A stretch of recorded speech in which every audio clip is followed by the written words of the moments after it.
அன்பின் உள்ளங்களே, இது ஆண்டின் 5வது நாள், திங்கட்கிழமை. 5 அப்படி என்று சொன்னாலே நம்முடைய நினைவிற்கு வரக்கூடியது ஆண்டவரது 5 திருக்காயங்கள்.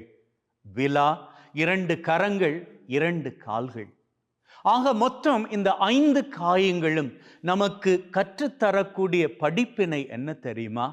அவரது காயங்களுக்குள் நாம் நம்பிக்கை வைக்கின்ற பொழுது அந்த காயங்கள் நம்முடைய நம்பிக்கைக்கு கைமாறு கொடுக்கும் அப்படி என்பதுதான். என்ன கைமாறு? நம்பிக்கையோடு உங்களுக்கு என்ன காரியங்கள் தேவையாக இருக்கின்றனவோ அவற்றை எல்லாம் ஒவ்வொரு காயங்களுக்குள்ளாக நீங்கள் ஒப்பு கொடுத்து ஜெபித்து பாருங்கள்.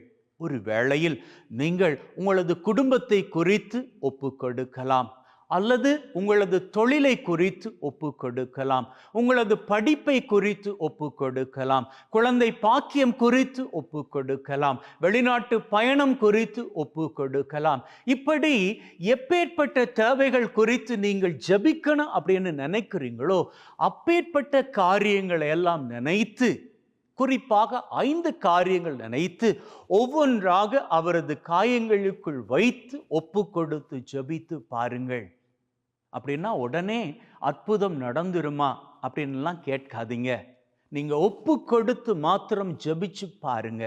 நிச்சயமாக தன் மீது நம்பிக்கை வைக்கக்கூடிய யாரையும் ஆண்டவர் ஏமாற்றியதாக சரித்திரமே கிடையாது. நீங்க மாத்திரம் அப்படி ஒப்பு கொடுத்து ஜெபித்து பாருங்கள். என்றிலிருந்தே நீங்கள் கேட்ட காரியங்கள் ஒவ்வொன்றாக உங்களது வாழ்க்கையில் நிறைவேற நீங்கள் வாழ்வில் மகிழ்வின் சிகரங்களை உயரங்களாக தொட்டுக்கொள்வீர்கள். ஆமென்.